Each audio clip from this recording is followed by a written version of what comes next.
For some reason that I can't quite explain, even to myself, I feel the need to record a cold opening to all of my episodes. The cold opening is what you have right here. Before any kind of theme song plays, there's nothing that starts the episode that there's no titles, there's nothing. It's just me talking. It's just something that I feel like I have to do. And the thing is that I struggle each and every time to try to come up with what I'm going to say. Back in the day, as I'm listening to these really old episodes of Just Another Fanboy from back in 2006, I would pretty much open everyone up with, "You're listening to Just Another Fanboy episode something or other, and it's a Lynx Broadcasting production." You know, I actually did it better back then, but I don't have any standard kind of opening for these shows. So instead, I just come on sometimes and babble incoherently until I feel like, all right, this is probably a good time to stop.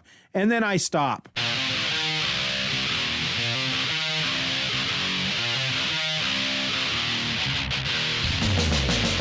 Hello and welcome to episode number 229 of Just Another Fanboy. I'm your host. My name is Steven, and the world around me is frozen. And I don't mean that fun romp of an animated adventure starring the lady who makes things freeze and the little snowman guy with the carrot for his nose. That's not what I'm talking about. I'm just talking about it's cold. It's cold out here in Kansas, folks. It's an icy wasteland in Kansas. But that's not what we're here to talk about. We're here to talk about DC versus Vampires number 3. Now, I'm actually just going to play you an episode that I recorded for my other podcast, which is what I've been doing when it comes to talking about DC versus Vampires here on the podcast. I'm going to play for you episode number 219. And I just want to make my Patreon pitch to everybody. First of all, I think the biggest selling point is that it's only $1 a month. That's a huge savings of, I don't know what you're saving on, but you know, a lot of these other podcasts are like, look, you want to give me $1 a month, then I'll give you a thanks. I'll put your name up on my website and I'll say thank you on a podcast. But if you want extra special stuff, like maybe an extra podcast episode once a month or once a quarter, then you've got to pay $2. And then if you want like maybe weekly podcast stuff, you got to pay me $5. And I'm like, no, I'm putting a stop to that right here on Just Another Fanboy. If you want my other podcasts that I do every single week, the podcasts that I creatively, in my creative genius wisdom freaking brain pan, have named my other podcast, all you have to do is spend $1 a month. And that is, in this day and age, folks, $1 a month is nothing. It's a drop in the bucket. You should feel guilty. You should feel bad. You should feel just great pangs of anguish and guilt that you are not a part of my Patreon over at patreon.com/Steven or let me just tell you about some of the stuff we've done over there. Okay, so I'm about to play you episode number 219, DC versus Vampires number 3. I will continue recording episodes and talking about DC versus Vampires every month when the issues come out for 12 months, because there's 12 issues. And then eventually I will bring them over here to the Just Another Fanboy podcast. On episode number 220, I had a discussion about why I love Atomic Robo. Are you aware of this comic? You should be. If not, just come on over to my other podcast, $1 a month, and you'll hear all about it. Last week, episode number 221 was all about Civil War Wolverine, the Wolverine tie-in from the old Civil War event. That was a lot of fun. I do episodes in which I talk about stats. Those are quite boring, but people seem to like them. And by people seem to like them, what I mean by that is no one's told me yet to stop. I keep saying in every one of those episodes, if you don't want to hear me talk about stats, just tell me, but nobody has told me to stop. And so I keep doing it. I need to do an actual wrap up of 2021 in regard to stats. That should be fun.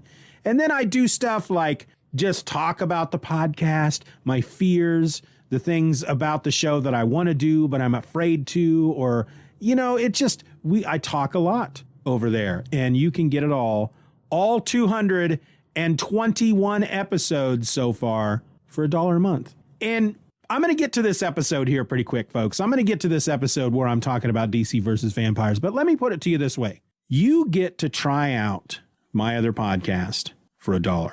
You get 30 days. You put your $1 down, you get 30 days, you go through, you look, listen to episodes, and you've got those 30 days and $1 to decide, do I want to continue to receive these podcasts each and every week? That's not too much to ask, is it? Don't make me beg, folks. Patreon.com/Stephen R. Orr. Links will be in the show notes. Let's get on to DC versus Vampires, issue number 3. Did I like it? Who knows? Well, you'll know. You're about to listen to the episode. Here we go.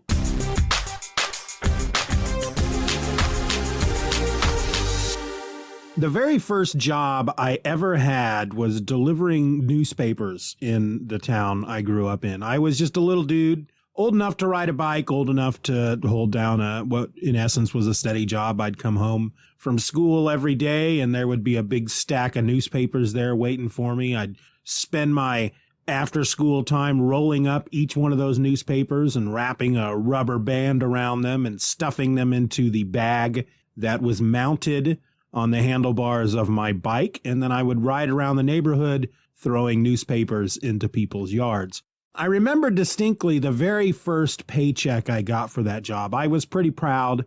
You know, it was the first time I really earned money outside of, doing something around the house and my parents giving me $5 or something. But the first thing I bought, we went to this little store in downtown Lawrence, Kansas on Massachusetts Street. I don't even remember the name of the store now, but it was this weird, quirky little store that just had all kinds of strange odds and ends and little tchotchkes and just little things that you could buy. And it was one of my favorite places in the world. And I bought a mood ring with the money that I got from throwing newspapers every day. And I'd never owned a mood ring before.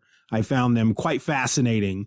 And for many years, I wore it all the time until I basically grew out of it and it wouldn't fit on my finger anymore. And then I got like a leather cord and I strung it through the ring and I would wear that mood ring around my neck.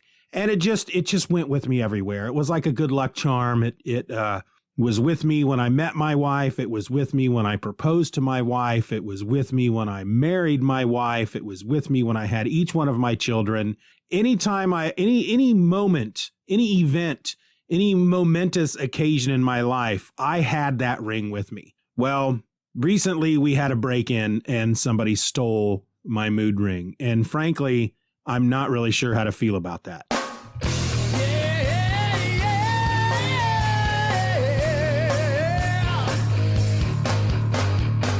Hello and welcome to another episode of my other podcast. My name is Stephen. I am your host. How's it going? Did you enjoy that joke? I actually heard that. Where did I hear that joke? I saw it on TV. It was on Tracy Morgan said it on 30 Rock. I was watching 30 Rock on Netflix last night and he said that. He just mentioned it casually. Somebody stole my mood ring and I'm not sure how to feel about that. And I just laughed and laughed. And I thought I got to do that for the podcast. And so I did. And as always, I like to stretch out those jokes. I like to make them seem that they're more important than they actually are. So when you get that freaking punchline, that makes you want to punch somebody. That's why they call it a punchline, as far as I'm concerned. All right. So today we're going to talk about DC versus Vampires, issue number 3. This was released on December 28th, 2021, written by Matthew Rosenberg and James Tynion IV, with art by Otto Schmidt. I am just so in love with this series. I think the only new writer out there, and I don't know if I would consider James Tynion IV a new writer. He's new to me. The only other writer out there right now that's making comics that I am just falling in love with every time I read them, other than James Tynion, is Tom Taylor. And Tom Taylor, of course, did the Deceased books. And James Tynion here is doing this DC versus vampires, which is kind of in the same vein. It's a horror book with superheroes set in an alternate universe where all kinds of crazy things can happen to our heroes. For example, in the previous issue, at the end of the previous issue, Hal Jordan, Green Lantern, who has been turned into a vampire, from the first moment he appeared in this series, he was a vampire. And at the end of issue 2, he kills the Flash, Barry Allen. He wanted to convert the Flash. He wanted to turn him into a vampire, but apparently his vampire masters explained to him that with Barry's increased metabolism, he would be hungry all the time. He would thirst for human blood, and he would basically wipe out all of human existence within a week. And so he had to be put to death. And so as we open up issue number 3, which is entitled Trust No One, a very fitting title for this issue, the Justice League, and it looks like we got Superman, Plastic Man, Hal Jordan, Green Lantern, Batman, Wonder Woman, and Martian Manhunter. They are standing over the body of the Flash, who is laying on the beach, dead. I had mentioned in the last episode when I talked about this, it seemed kind of weird. Maybe it was just an artistic choice that right after Hal killed Barry, Barry was no longer there. And I don't know. I don't know how to explain it, but he is actually dead. He's laying here on the beach. And the League, of course, are very upset about this. And Hal, the skunk that he is, I just want to reach into this comic book and punch him in the face because he's acting all, who could have done this to him? And I just want to slap him. But Batman is, of course, checking out the crime scene. And John Jones, the Martian Manhunter, asks him at one point, any theories, Batman? To which Batman responds, none that I'm willing to share, which I find to be a very funny line. But Hal kind of steps up and takes charge of the investigation. And he sends the various members of the League off on different missions, to check with Barry's rogues, his rogue gallery. Maybe they did something. Maybe there's something to the fact that it happened on a beach. And he wants Aquaman, who is also there. He didn't appear on the first page, but now that I've turned the page to the second page, there he is. There's Aquaman. Jaina is there as well, one of the Wonder Twins, but he directs Aquaman to, jump into the sea to see if there's something there that they might be missing. From there, we go to Gotham, where the Rat Catcher, who is a villain, is wrestling with somebody in an alleyway, and Batgirl shows up, and she just assumes that Rat Catcher is assaulting, just a regular Gothamite citizen. And so she knocks Ratcatcher to the ground. But of course, this innocent pedestrian, this innocent bystander is actually a vampire who is trying to kill Ratcatcher.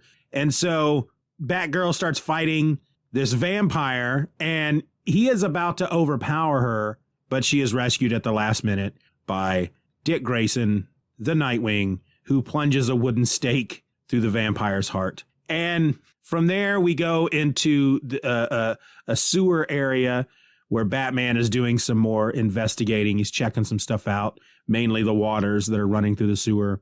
And Jaina is there, and she realizes that Batman is looking for Zan, her twin brother. And Batman explains to her that he believes that the vampire, Andrew Bennett, came to them looking for their help, but that he disappeared around the same time that her brother went missing. He said that in the Hall of Justice's infirmary, he found 2 sets of trace DNA that somebody had tried to clean up, but they were sloppy, and that one of the sets of trace DNA was vampiric, while the other was alien. So he believes that Zane is dead, and this DNA was found around the sink and in the pipes, and so that's why he's down in the sewers. From there, we have some vampires chasing the Penguin, who runs into Zatanna, and he's really excited to see Zatanna because he's hoping that she will save him.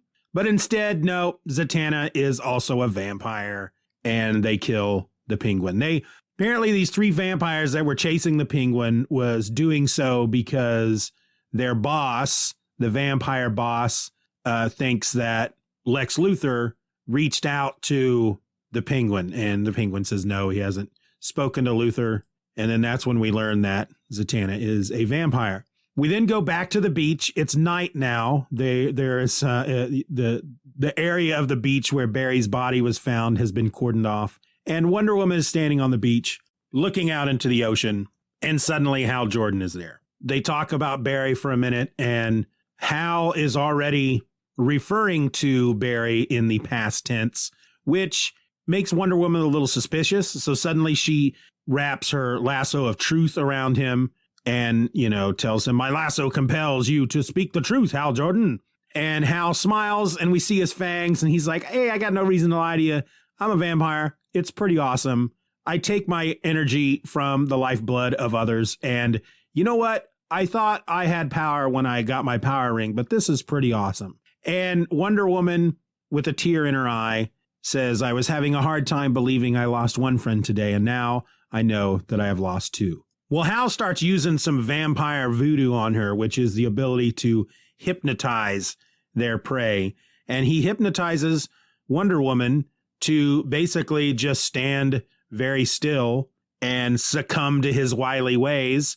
And then he bites her on the neck. We change scenes again, and we're back into the alley where the Penguin had died. We see the Penguin dead on the ground. Black Canary is there. Robin shows up, the youngest Robin, the newest Robin. What is his name? Damian Wayne. Robin is very suspicious of her. She is very suspicious of him. They both know that there are vampires out there, and they are each wondering if the other is a vampire. Robin even says, "Have you seen your boyfriend lately? Because nobody else knows where he's been or where you have been." And then the two start to fight. And as they're fighting, Black Canary sticks him with a hypodermic needle and takes some of his blood. She tells him that she's going to go have it tested. And if he's not a vampire, then she'll come find him. And he says, "Wait, so you're not a vampire?" And she says, "Nope," and kicks him in the face, knocks him to the ground. We then meet back up with Batman and Jaina, and they're still in the sewers. She's been kind of using her powers, her connection with her twin, to find whatever is left of him, and she points to a certain area of where the water is flowing through the sewer. Batman puts on a breathing apparatus on his face, and he dives into the water, and he comes up with a small, finger-sized chunk of bone, and says that that's all that he could find. And she's of course very distraught. He is checking it out in one of his gadgets, and he says that bone is hard to cut through. Even the strongest metal blades leave particle fragments along the cut, and there aren't any here. The blade wasn't made of metal. It was made of light. Another scene change to an abandoned truck stop outside of some city. I'm assuming Gotham, because a lot of what we've been seeing has been, in the city has been in Gotham. It's daytime, and this involves Black Canary. She's entering this abandoned truck stop, and that's why I think it's outside Gotham. And there's a very funny moment where Roy Harper is inside, and she's coming in. He says, "Password," and she tells him to shut up. And as she comes in, Roy Harper standing there with an arrow nocked with his bow, and he's aiming it at her. And he's like, "I'm not supposed to let you in unless you have the password." And he calls her Dinah, and she goes, "But it's me. You just said my name." And he's like, "Well, how do I know you haven't been turned into a vampire?" And she goes, "Look, if I was turned into a vampire, I would still remember the password." And he's like, "Okay, so what is it?" She goes, "I don't remember." Green Arrow walks in, and he says, "Roy, she's fine." And Roy's like, "She doesn't remember the password." Green Arrow says, "Well, neither do I." And she's there to report to him that his theory that the Penguin was a vampire was wrong. That's the good news. The bad news is the reason she knows that is because the vampires have killed him. She also gives him the blood samples that she had taken, explains to them that one of the blood samples was from Robin, and she's got like bruises on her face. And he says, "You ran into trouble?" She says, "I ran into a Robin." Green Arrow says, "Is he turned?" "Wait, which one? The little one? The little one did this? You feeling okay?" And I don't know. There's some great funny. I mean, there's really funny moments, very touching moments at times, like the opening when the Justice League are standing over the body of Barry Allen, and Wonder Woman's realization that she not only lost Barry, but she's lost Hal as well. It's a very well written book. Anyway, she gives him the blood samples, and Green Arrow explains to her that, look, if Batman has been turned into a vampire, he's smart enough to beat any test that we have that we can do on their blood. So we just, at this point, we can't trust any of his people. You know, the Bat people are out of bounds at this point. And I'll be honest with you, this was probably the only moment in the book where I kind of scratched my head, because my thought is, okay, so she took a blood sample from Robin, traveled outside of Gotham, far enough away that it's now daylight by the time she reaches their lair. They're going to test the blood sample to see if he's a vampire, and if he's not, great, they'll contact him. But isn't there a chance that during that time that they're separated, that he could still become a vampire? So it's one of those things that if it was a zombie book, you'd know right away if somebody was turned into a zombie. But being a vampire book, you just don't know. And you could be with somebody one moment, leave them for a half an hour and come back, and they could be a vampire. And I think that's one of the more interesting things about this book. So the issue ends. We are back at Justice League headquarters, the Hall of Justice. The Justice League are gathering to report out on their investigations into Barry's murder. And we've got folks there like we've got Superman, Martian Manhunter, Steel is there, Booster Gold, Hawk Girl, Aquaman, Plastic Man. There's some dude I can't quite recognize. Let me zoom this in. I feel like, I have no idea who that dude is. He's got red pants, red and blue pants. I don't know who that dude is. Anyway, Martian Manhunter is ready to hear everybody's reports. And Steel asks, shouldn't we wait for everyone to get here? Somebody says Ollie and Dinah are still missing. Steel asks about Batman. And then off panel, somebody says he was not alerted to the meeting. And Superman, who's got some pretty healthy mutton chops here for some reason, says, why not? The off panel voice says, we found evidence last night. You turn the page, and there is Wonder Woman and Hal Jordan, Green Lantern, both looking down, both looking very dejected. And Wonder Woman is continuing, Batman killed Barry Allen. And then you get this great panel of the reaction of the other members of the league who are all quite shocked. And I'm just reading this going, you skunks, you sons of biscuits. How dare you come in and lie like that? And then at the same time, I'm going, oh my gosh, this art is just so beautiful. This is just a beautiful book to look at. The Otto Schmidt is just, he's top notch in my book. But that's how the issue is ended. So we know, as far as heroes being vampires, we know that Zatanna is, and now Wonder Woman, and of course, Hal Jordan is a vampire. Batman and his people are aware of the existence of the vampires that are trying to start a war. Green Arrow and his people are also aware, but neither group trust each other, so they're working independently at the moment, which part of me likes, but I'm looking forward to the moment where the two teams team up, because that's going to happen. And again, the one thing that excites me most about this book is the fact that Green Arrow is fairly, he hasn't been front and center so far in these first 3 issues, but I like the fact that he is one of the heroes that are going to be there to help take down vampires. It makes sense, Here's a character who has no superhuman abilities, and he shoots arrows. And who better to take out vampires than somebody that shoots arrows, right? I'll be really upset if they end up turning Oliver into a vampire. Because, first of all, Matthew Rosenberg and James Tynion IV, they both write Ollie very well. Tom Taylor, who again did Deceased and he did the Injustice books, he also writes Oliver very well. And in fact, I think I put out there on Twitter once a couple of weeks ago that if Tom Taylor and Bruno Redondo ever leave Nightwing, which as far as I'm concerned, they can stay on Nightwing as long as they want, then I would like to see them on a Green Arrow. But after reading this, if that's not going to happen, then maybe we can get James Tynion IV and Otto Schmidt on a long Green Arrow run. That would be freaking great. But I feel like in the Injustice books, while Green Arrow stuck around for a while, he ended up getting killed, which really upset me. And I think he got infected and Deceased, but then I also think he got healed at one point. But anyway, it's just nice to see Green Arrow kind of out front and center. Even, again, though, like I said, he doesn't have a lot of quote-unquote screen time in the book so far, but we're just 3 issues in. It's a 12-issue limited series, so there's just a lot more fun that I know is coming. And we're going to keep talking about it here every month over here on the Patreon, on my other podcast. And then, of course, I will release these episodes as well over on Just Another Fanboy, probably a month later. I want to try to give them at least a month before I give them out on Just Another Fanboy. But that's it. That's the book, folks. It's so far, it's one of my favorites. And in fact, there will be an episode of Just Another Fanboy coming up at some point.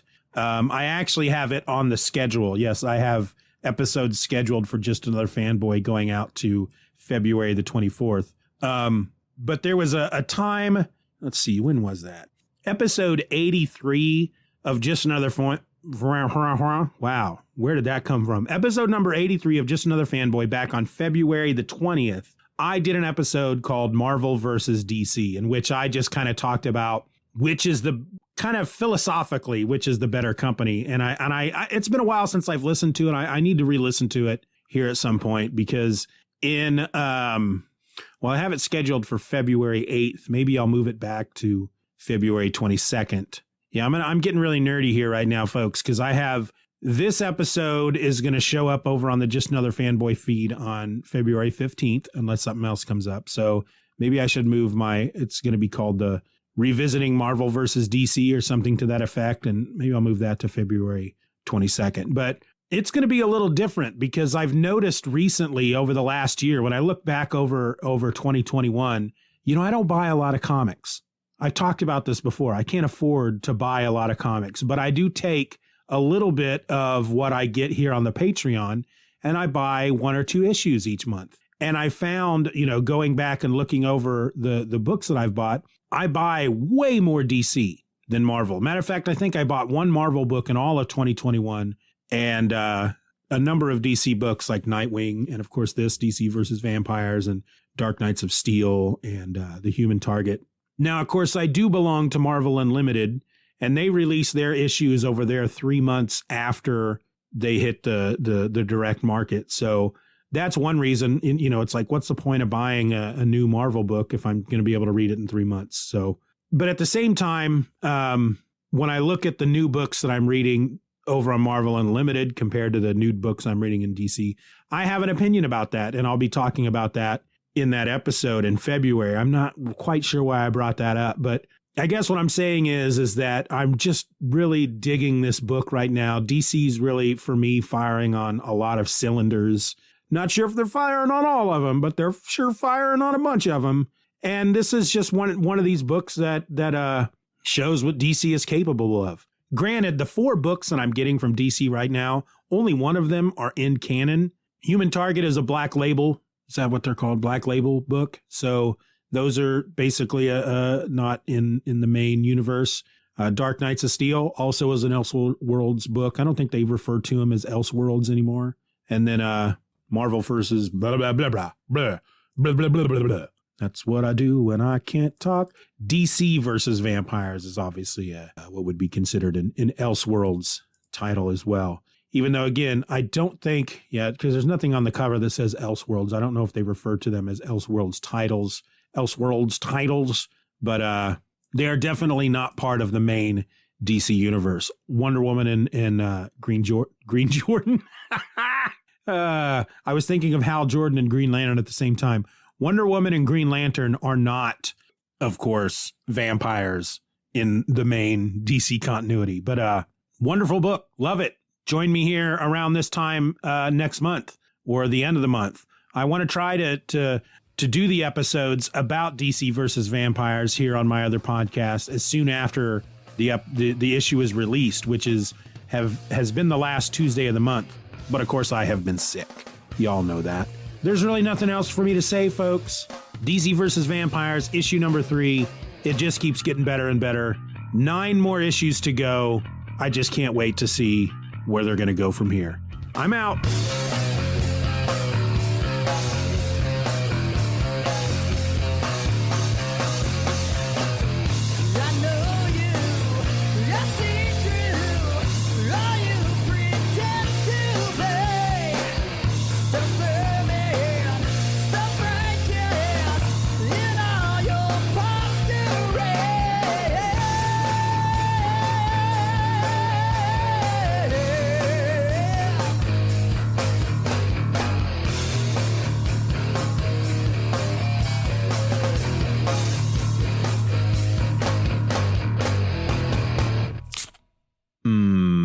baby.